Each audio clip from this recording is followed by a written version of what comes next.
Chapter 14. Your faith is your fortune. Circumcision. In whom also ye are circumcised with the circumcision made without hands, in putting off the body of the sins of the flesh by circumcision of Christ. Colossians 2:11. Circumcision is the operation which removes the veil that hides the head of creation. The physical act has nothing to do with the spiritual act. The whole world could be physically circumcised and yet remain unclean and blind leaders of the blind. The spiritually circumcised have had the veil of darkness removed and know themselves to be Christ, the light of the world. Let me now perform the spiritual operation on you, the reader. The act is performed on the 8th day after birth, not because this day has any special significance or in any way differs from other days, but it is performed on this 8th day because 8 is the figure which has neither beginning nor end. Furthermore, the ancients symbolized the 8th numeral or letter as an enclosure or veil within and behind which lay buried the mystery of creation.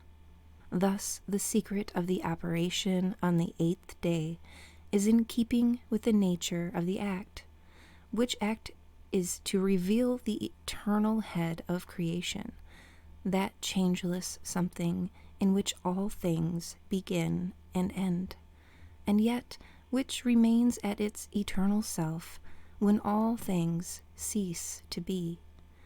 This mysterious something is your awareness of being. At this moment, you are aware of being, but you are also aware of being someone. This someone is the veil that hides the being that you really are. You are first conscious of being, then you are conscious of being man. After the veil of man is placed upon your faceless self, you become conscious of being a member of a certain race, nation, family, creed, etc. The veil to be lifted in spiritual circumcision is the veil of man.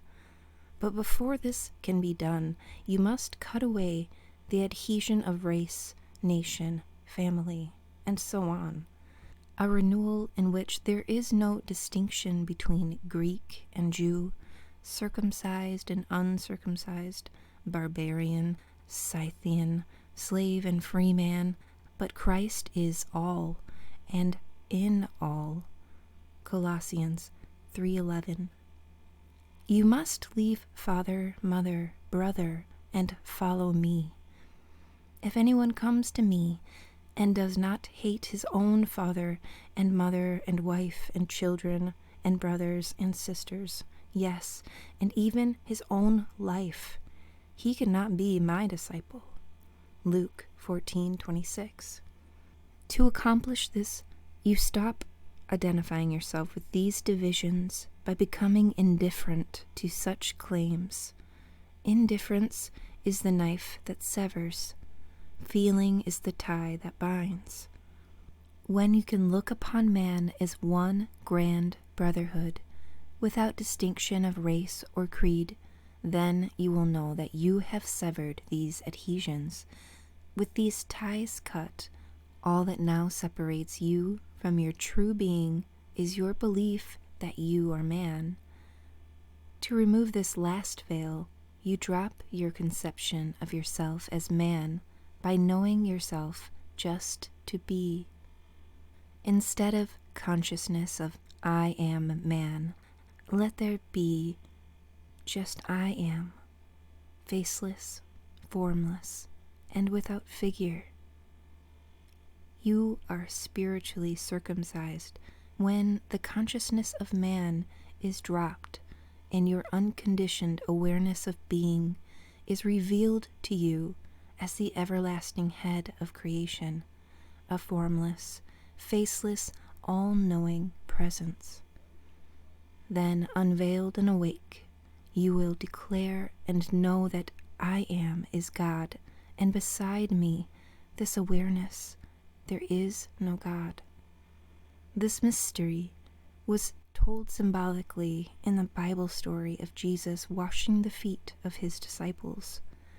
It is recorded that Jesus laid aside his garments and took a towel and girded himself. Then, after washing his disciples' feet, he wiped them with the towel wherewith he was girded. Peter protested the washing of his feet, and was told that unless his feet were washed, he would have no part of Jesus. Peter, on hearing this, replied, "Lord, not my feet only, but also my hands and my head." Jesus answered and said, "He that is washed needeth not save to wash his feet, but is clean every whit." John 13:1-10. Common sense would tell the reader that a man is not clean all over just because his feet are washed. Therefore, he should either discard this story as fantastic, or else look for its hidden meaning. The story of the Bible is a psychological drama taking place in the consciousness of man, and this one is no exception. The washing of the disciples' feet is the mystical story of spiritual circumcision, or the revealing of the secrets of the Lord. Jesus is called the Lord. You are told that the Lord's name is I am, Jesus. I am the Lord, that is my name. Isaiah 42:8. The story states that Jesus was naked save for a towel which covered his loins or secrets. Jesus, or Lord, symbolizes your awareness of being those secrets are hidden by the towel, or consciousness of man. The foot symbolizes the understanding which must be washed of all human beliefs or conceptions of itself by the Lord. As the towel is removed to dry the feet, the secrets of the Lord are revealed. In short, the removing of the belief that you are man reveals your awareness as the head of creation. Man is the foreskin holding the head of creation. I am the Lord, hidden by the veil of man. Thanks again for listening, guys. See you in the next one.